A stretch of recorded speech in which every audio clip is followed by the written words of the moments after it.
আসসালামু আলাইকুম প্রিয় এসএসসি 25 পরীক্ষার্থীরা। তো তোমাদের মধ্যে যে সকল শিক্ষার্থীরা পরীক্ষায় পাশ করছে, এ প্লাস পেয়েছে, গোল্ডেন এ প্লাস পেয়েছে, তাদেরকে কিন্তু এখন উপবৃত্তি দেওয়া হবে।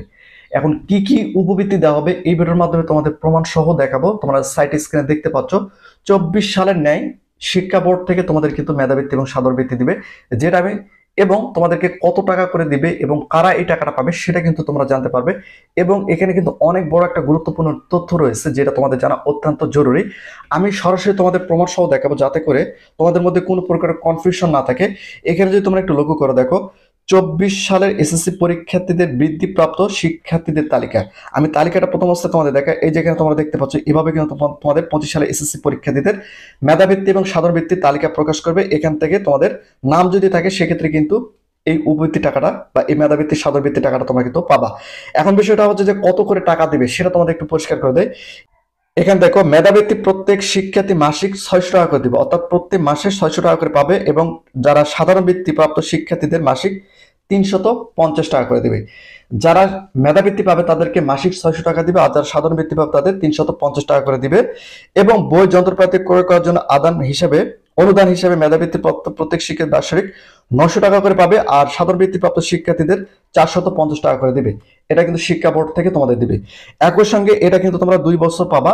তোমরা যারা কলেজে ভর্তি হবে, কলেজের প্রথম বর্ষ এবং দ্বিতীয় বর্ষ তোমরা এই টাকাটা পাবা, সেই হিসাবে তোমরা হিসাব করে নিতে পারো।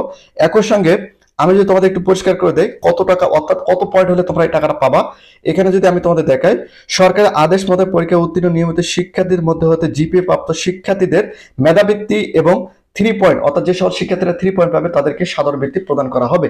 তো এখন বিষয়টা হচ্ছে যে তোমাদের মধ্যে যে সকল শিক্ষার্থীরা এ প্লাস পেয়েছে তাদের মধ্যে শিক্ষা বোর্ড থেকে যাচাই বাছাই করবে কাদেরকে মেধাবৃত্তি দেওয়া হবে, কারা কিরকম ক্লাস করছে, এই সকল তথ্য সংগ্রহ করার পরে তোমাদের কিন্তু মেধাবৃত্তি দিবে যারা 5 পয়েন্ট পেয়েছে। আর যারা 3 পয়েন্ট পেয়েছে তাদের মধ্যে বেশ যে সাধারণ বৃত্তি সেটা কিন্তু প্রদান করা হবে। এখানে আরেকটি বিষয় হচ্ছে, যারা এই বৃত্তির আওতায় থাকবে তাদের কলেজের যাবতীয় খরচ কিন্তু শিক্ষা বোর্ড নিষিদ্ধ করবে। অর্থাৎ আমি যদি সেটা তোমাদের একটু দেখাই, কত নম্বর নির্দেশনা আমি একটু বের করে তোমাদের দেখাই। এই যে এখানে যে তোমরা একটু লক্ষ্য করো, 3 নম্বর যে নির্দেশনা রয়েছে সেখানে যে তোমরা একটু লক্ষ্য করো, দেখ, সকল বৃত্তিপ্রাপ্ত শিক্ষার্থী বিনা বেতনে অধ্যয়নের সুযোগ লাভ করবে। অর্থাৎ যে সকল শিক্ষার্থীরা এই মেধাবৃত্তি এবং সাধারণ বৃত্তি পাবে তারা বিনা বেতনে কলেজে পড়ার সুযোগ পাচ্ছে। আমি কিন্তু স্ক্রিনে হাইলাইট করে দিয়েছি, তোমরা দেখতে পাচ্ছ। আরেকটি হচ্ছে যে তোমরা যারা এসএসসি 25 পরীক্ষা দিয়েছো, ডাচ বাংলা ব্যাংকের পক্ষ থেকে কিন্তু উপবৃত্তি টাকা দিবে। সেটা জন্য তোমাদের আবেদন করতে হবে, সর্বনিম্ন তোমাদের 4.85 থাকতে হবে, এবং ইসলামী ব্যাংক সহ প্রধানমন্ত্রী শিক্ষা সহায়তা ট্রাস্ট, এখানে কিন্তু অনেক উপবৃত্তি আসবে।